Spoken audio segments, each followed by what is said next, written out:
Hi everyone, Phoebe Nubisi here. Welcome to my channel. And in this video, we are going to see what is the difference between a fine-tuning a model, and building a model from scratch.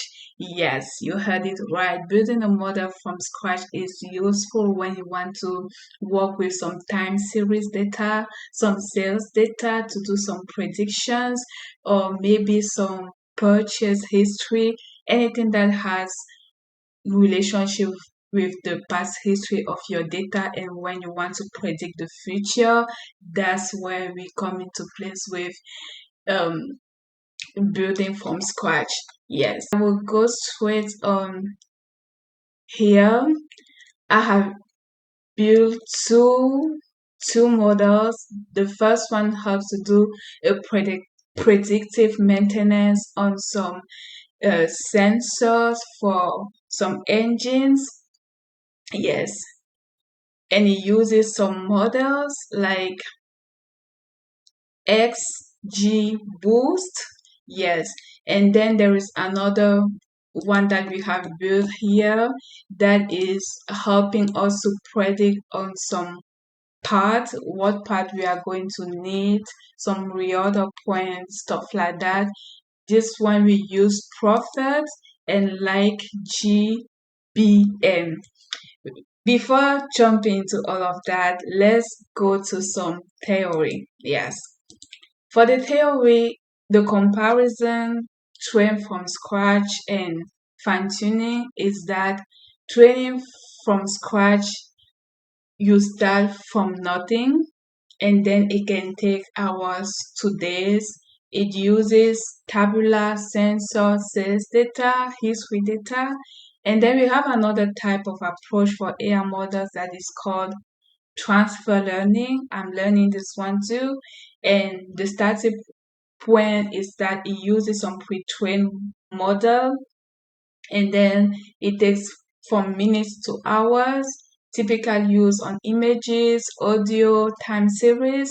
And then we have the fine tuning that we all know that when we add an extra layer on a pre-trained large language model, so that we can use that to have a specific writing language or a specific type of output or a tone with your enterprise voice that you want. So we have those three. Yes. And then let's talk a little bit about training from scratch. Yes, you build a model with no prior knowledge. It starts completely blank and learns everything from your data set. You choose the model type, XGBoost,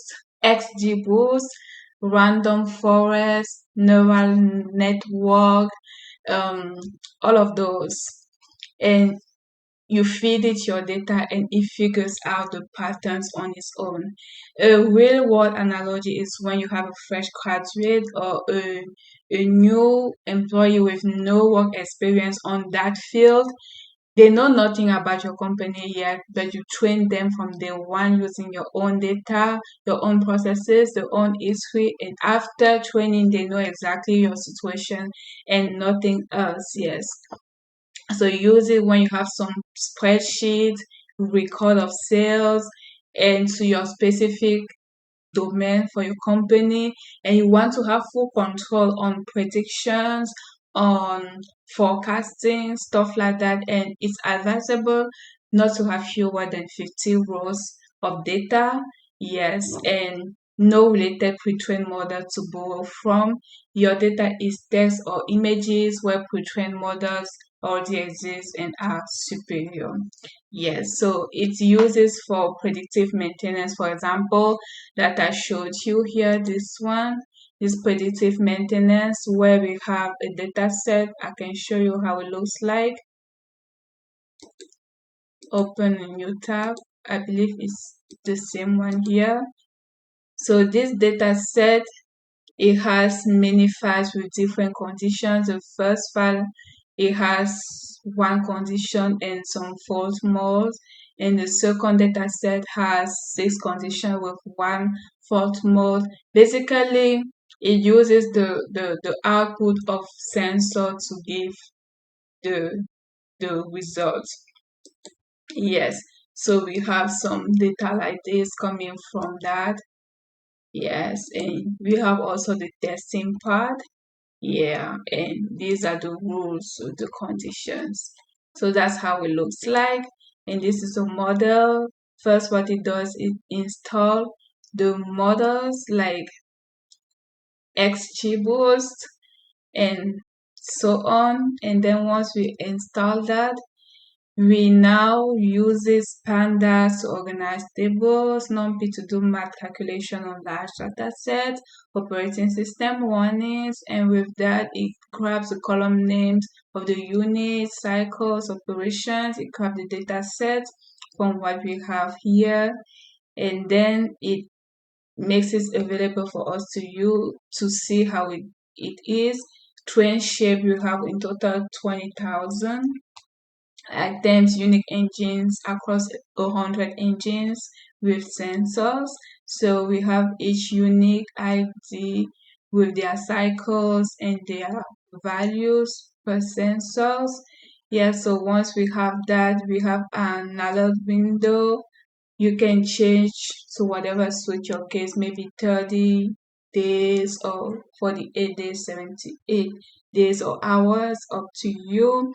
And then here we have healthy 15,000 rows, and then at risk 4,900, about 23%, imbalance 3-1. I need to know what that means too.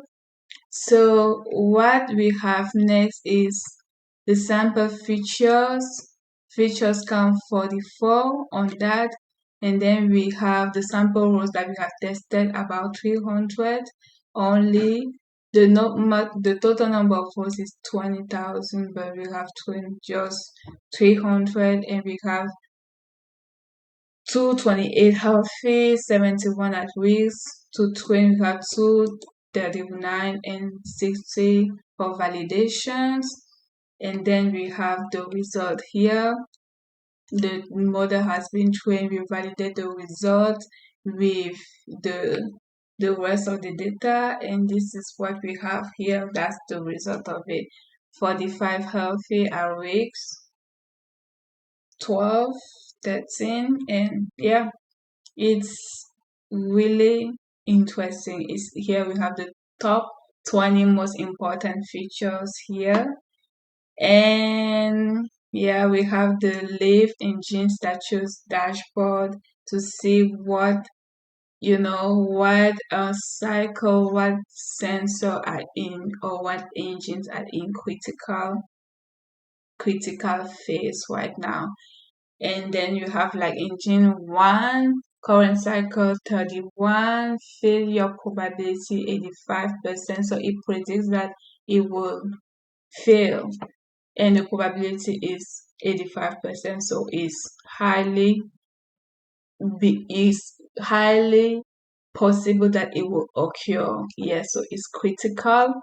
So it's very likely to fail in 48 cycles.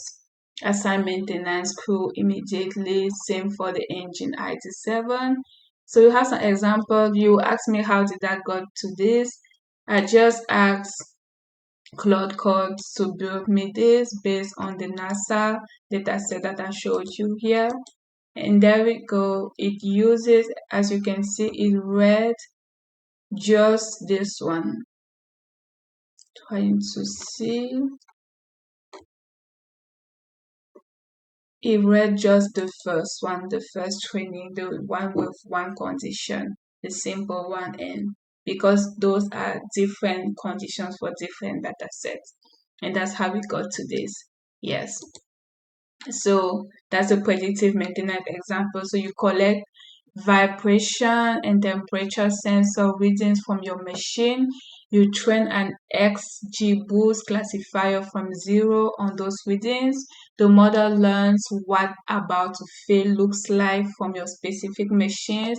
It has never seen any data before yours. Training takes seconds on a laptop. It doesn't take a lot of time. Now we have the next example, that is a demand forecasting example, where we have export about 2 years of all the history of an ERP system, and we train also again XGBoost regressor from scratch. This time we have used a different model that is called Prophet. I also asked Claude to generate that for me. So the model that we use here is the Facebook Prophet per pod, and it has been built in 2017, I believe, and it auto switched to a different model like GBM at scale for more than 2000 records. Yes, so our data set that we have is an online e-commerce data. Like you can see, it has the invoice number, stock code, description, quantity, invoice date, many other items. I want to see if I can click over so it shows everything. Apparently no, it's not able to. I wanted to see everything. Yes. So unit price, customer ID, country, and it has about the total of the file is a CSV file, 45 megabyte, and the number of rows we will see it in the code as well, and about 500,000 transactions, almost 3,900, so about 4,000 unique parts. And yes, so the output that we want with this demand forecasting is that it will tell us that order may be how many units of this part ID by next Thursday or by next week or this week, so that we will not run out of that part. Yes. For example, the reorder point that we work in this notebook is that the reorder point is like what is the amount of the unit of this part that we need to have. No matter how it is crazy at all time, we should have that. So that's what we calculate here too. I showed you the data set already.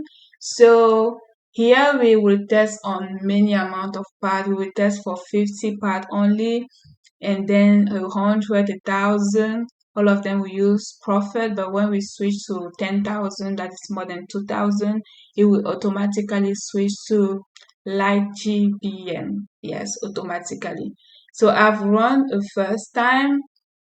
I've installed the libraries first. Yes, Prophet, Light GBM, Panda, of course, for the table organization. I talk more about them here. Pandas, what is Panda? It's a data library. It reads, it cleans, organizes tables of data. Simple as that. So you can load your CSV files and filter rows, compute some stats. NumPy is a math library that does fast math on large lists of numbers. And then Prophet is a forecast model. You predict the future demand using trend and seasonality. And then we have like GPM, that is an ML model that learns pattern from many features at once very fast. For example, it can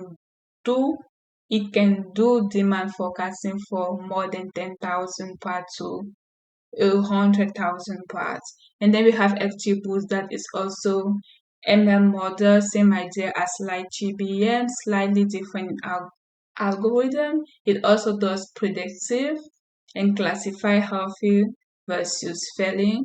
We have Sarima, that is a stat model. So what it does is a classic formula for time series with strong seasonality. I believe I will do some project with that too. Single product forecasting, very interpretable. And then we have LSTM, deep learning for neural network that learn from very long sequences. Use it only when you have years of high frequency data. And then the combination of Prophet and XGBoost, when Prophet handles trend and season, XGBoost handles multi-part. Yeah, it's like a best of both worlds. So if you need this document, give me your email and I will send it to you. For example, that's more detail on Prophet. It has been built by Facebook Meta in 2017. and it's designed specifically for business time series data that has strong weekly and yearly patterns, exactly like retail's orders, manufacturing demand, or website traffic.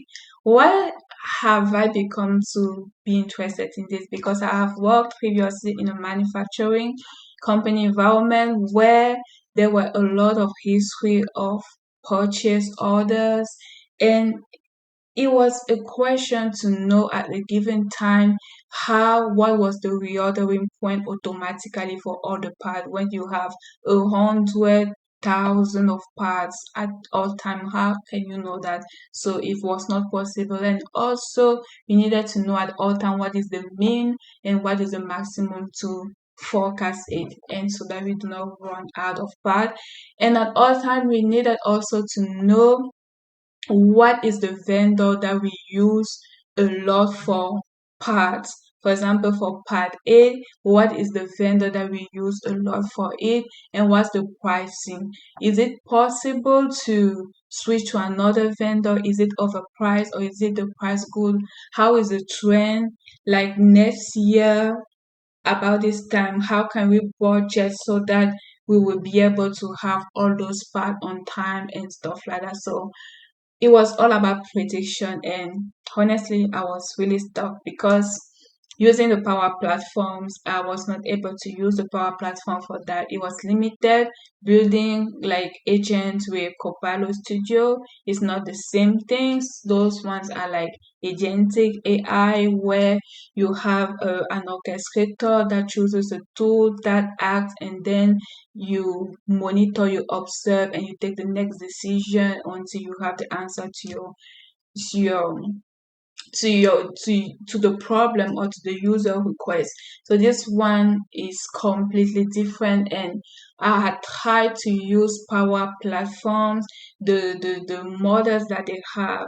I can open it to show you what that means. It was also so limited as well because they had some kind of predictive. I will show you right now. So if I go to AI models, and then you will see some kind of predict future. This one is a custom model that it says that is built on historical data. It's not powerful because I tried to use it. It had given me such a hard time, and I was not really satisfied with it. So inclining to this part when, let me see if I have the other history.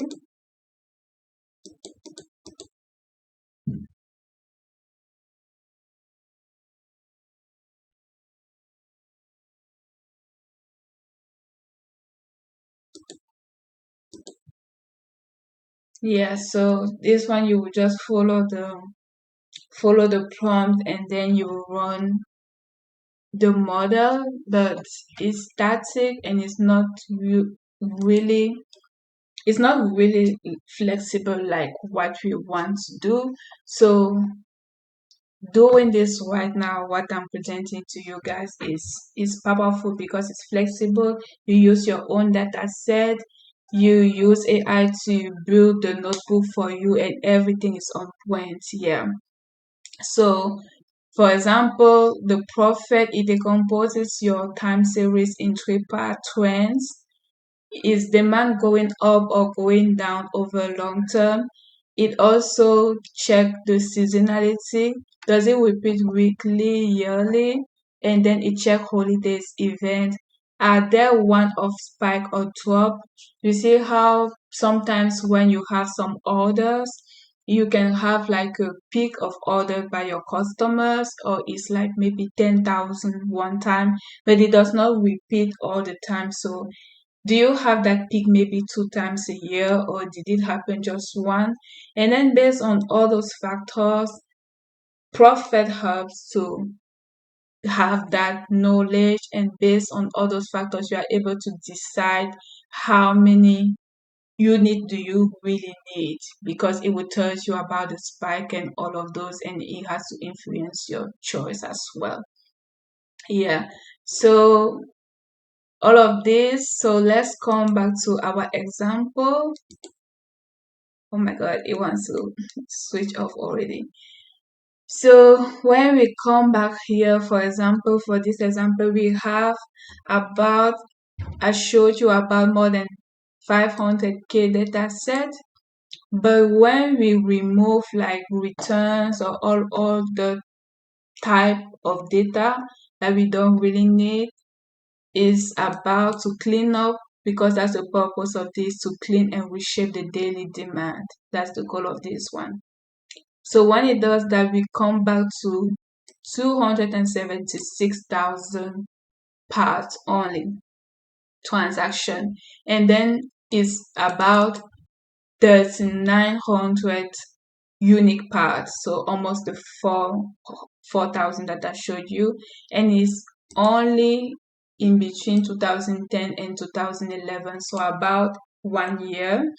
And then the top 10 of part by total demand, we have this part ID, about 80,000 demand for that year. So that's the result that we have. And we have this other one where we say profit is at least 2 seasonal cycle. We set the minimum of 30 data days. So we downgrade even the numbers transaction, where we say we want the model to learn from the data that have transactions at least for 30 days. So if you have some part that have transaction for 8 days, 28 days, it's not enough for the model to learn from it. So we downgrade to have more data, so the model will learn from it for at least 30 days is considerable.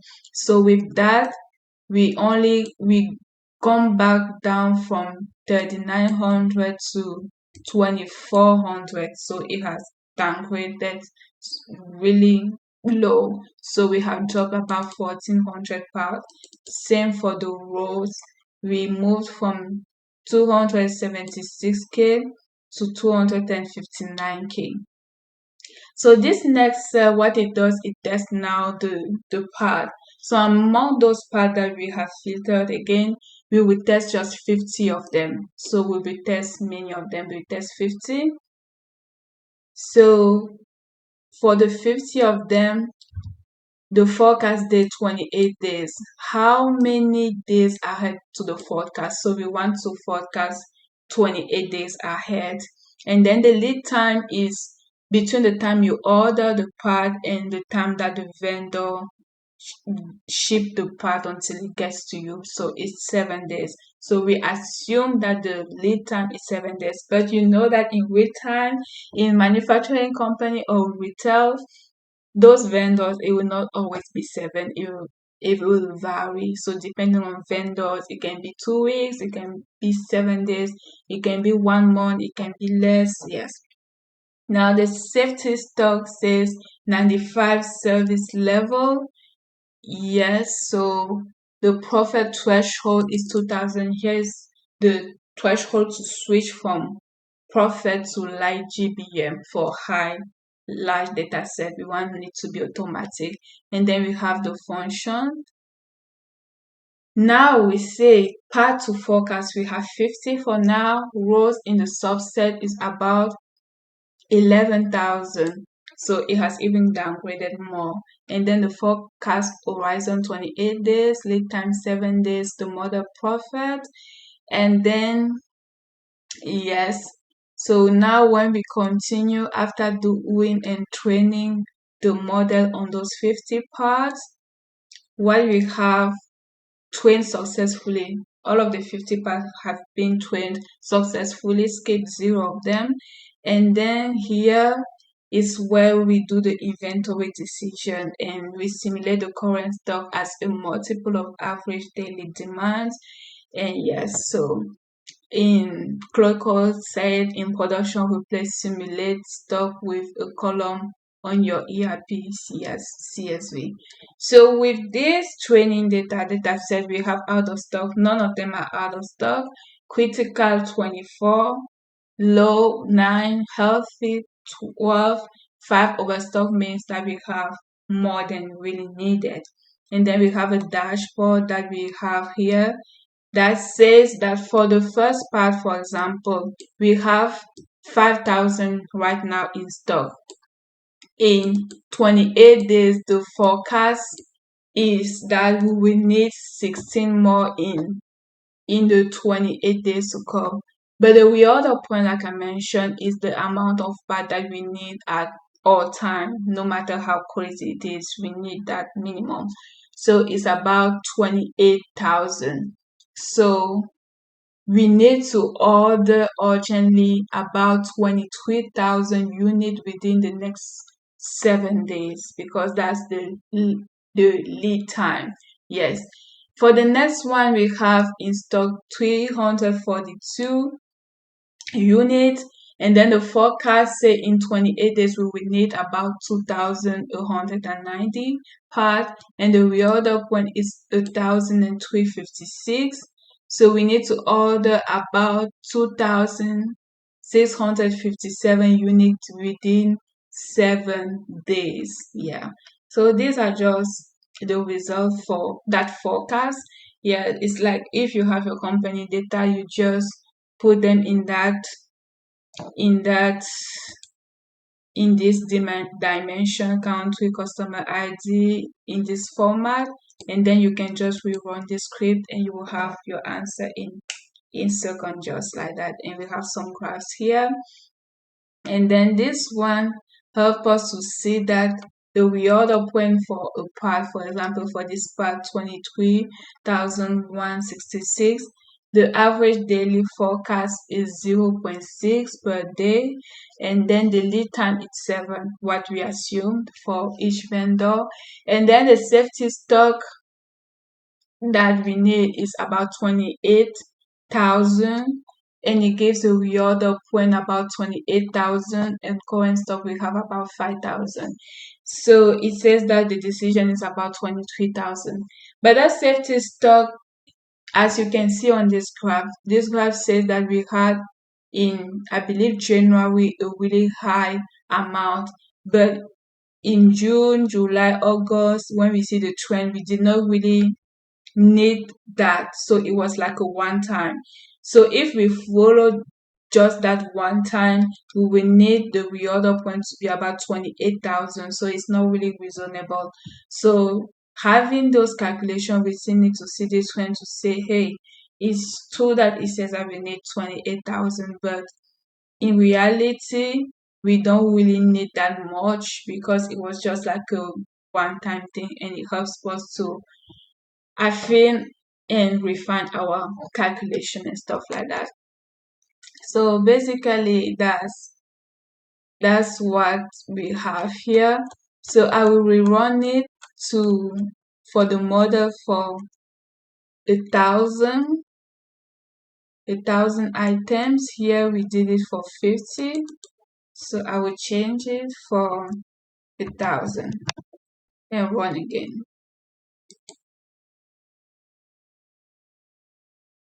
Says valid path is not defined. Auto switch.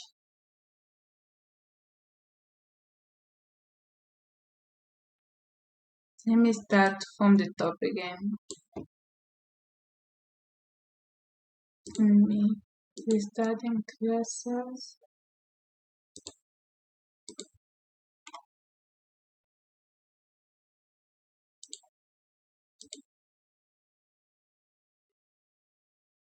This place should be the same, basically, because I have not changed anything.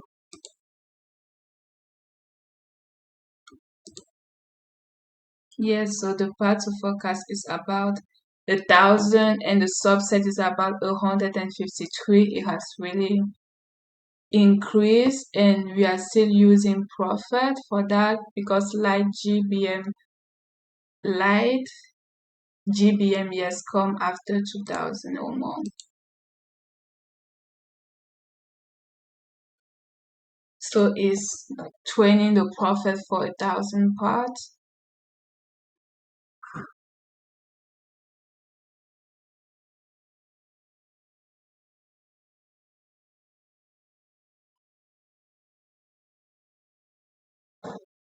And it shows all the progress.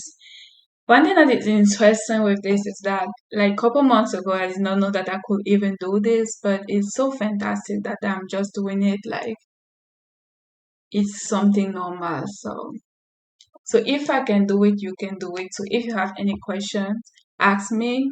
I'm on my learning journey and we learn together. It's so amazing, this experience. And it helps you to see that if you have some real data, you just put it into a format that the model will understand and you just run it and it will work just like that. So this one, since it's 1,000, it's taking a little bit of time. It's just 30% for now. I guess it's been maybe a minute. I don't know. I haven't tracked the time, but I'm sure we can track the time. So it started at 2025 12,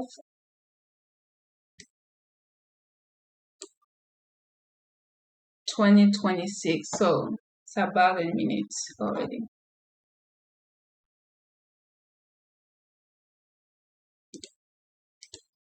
All right, I think we are good here.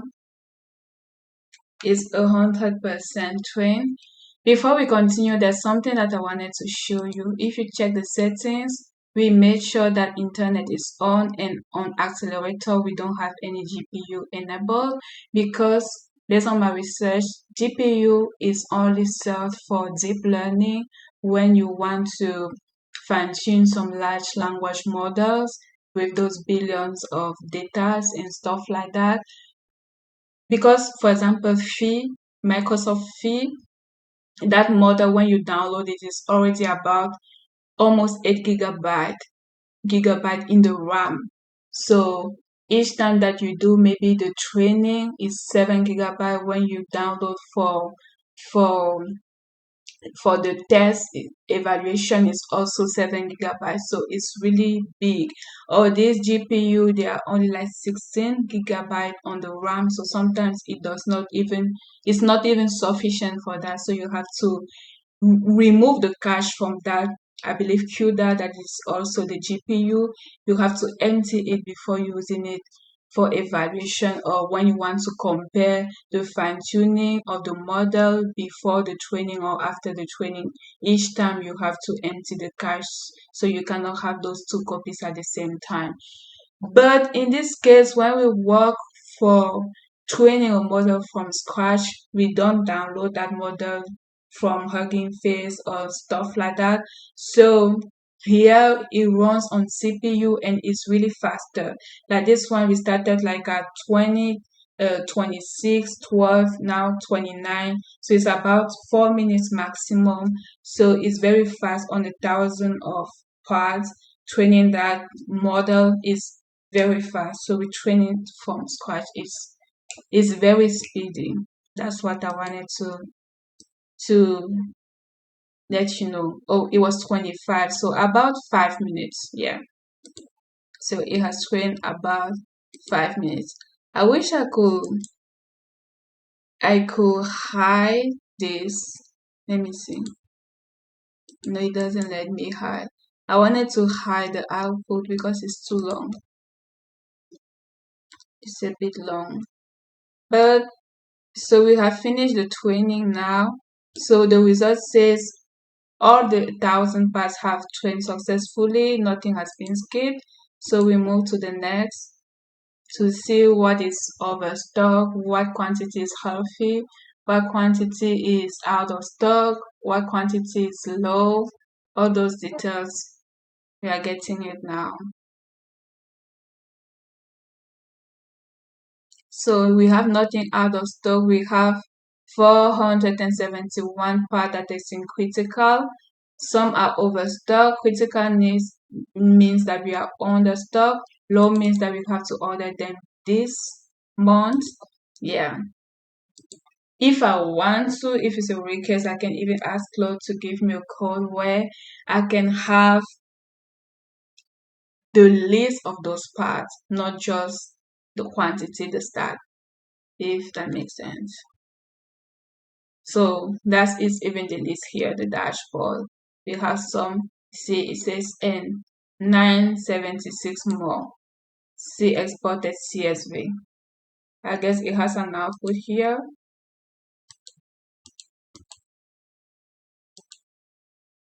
I don't see the output, but I believe we can export it and check the output. Let me see this. Yes. So we have like this first part. In stock, we have 318. Forecast that we need for the next 28 days that we need is 993. The reorder point is about 365 at all time. So we need to order about 792 units in the next 7 days because of this. And because of the reorder point too. And then we have this. It classified the most urgent reorders right now. These are the most urgent ones. And we have an inventory dashboard, the stock versus the forecast demand. You want overstock is so little, low, we have so many critical. They take all the place critical. You see it is about 47%.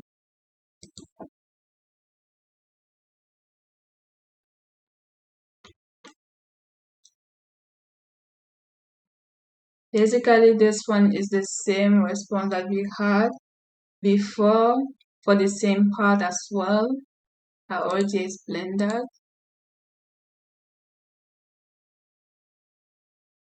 And this is the same. It asks to order for the most requiring ones. So we will jump from 1,000 to 100,000. Let's see the result. I guess it would take maybe about 30 minutes. I wish there was a way to either hide this output or delete it. Oh, okay. It's gone. So let's change it to 100,000.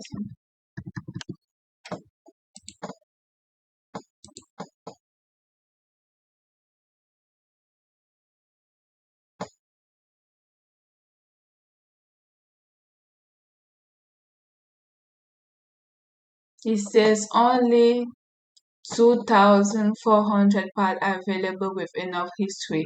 Requested 100,000. So it will work with 2,400, and it has switched to light GBM.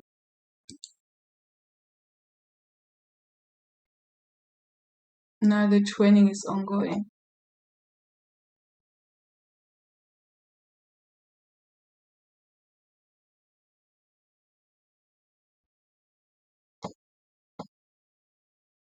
Oh, it's pretty fast.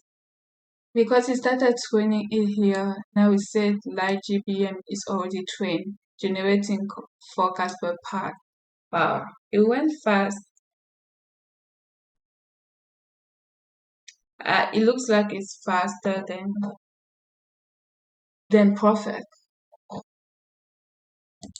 Just to have more context to light GBM, let's call here again to read more about it. So light GBM is a Microsoft version of gradient boosting.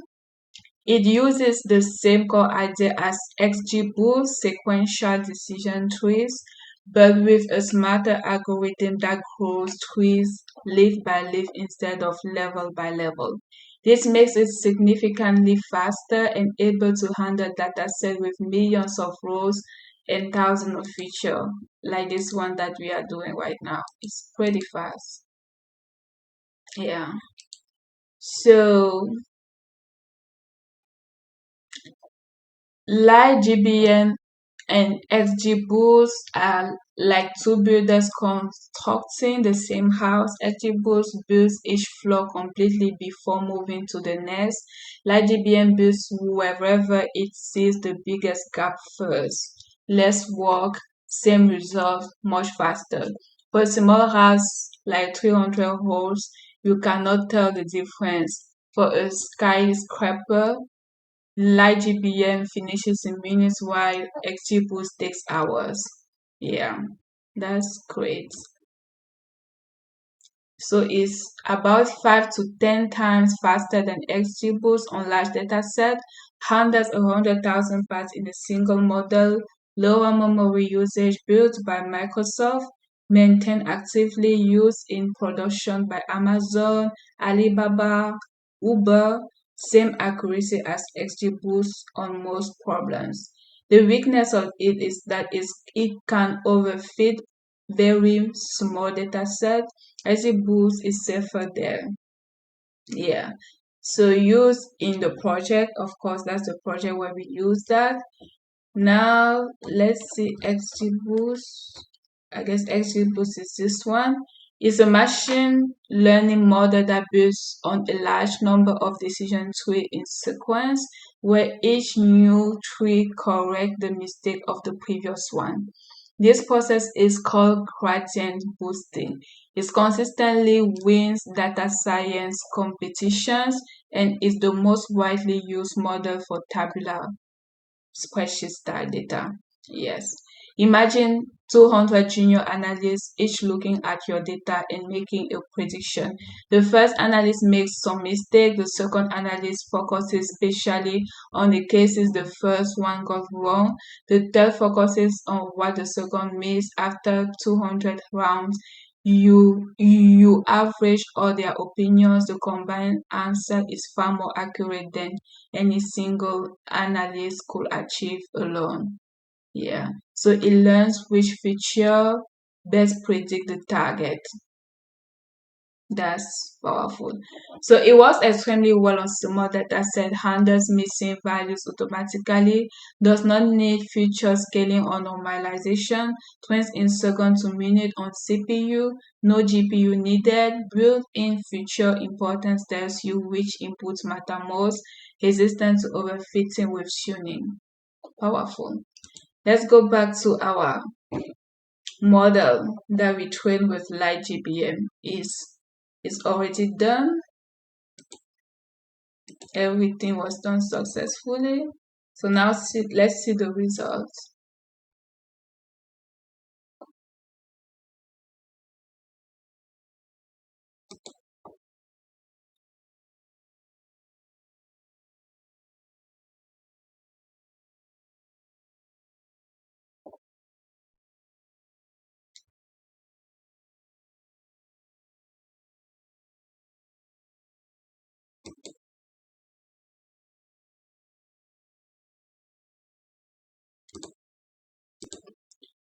In this one, we have critical 75%.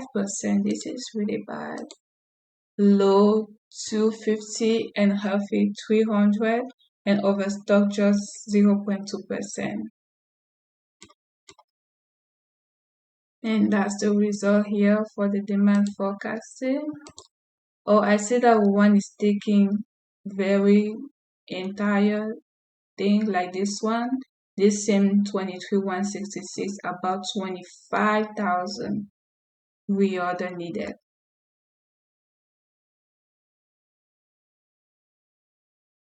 It says the forecast chart is only generated on perfect runs. For light GBM runs, use the dashboard table in the exported CSV. It's very long. That's the dashboard. It's very, very long. Amount of part 100,000 per train 2434, light GBM 28 days, and those are the results. Alright guys, we had a good time. Let me know if you want us to do something more, but I hope you had fun like me, and see you in the next video. Ciao.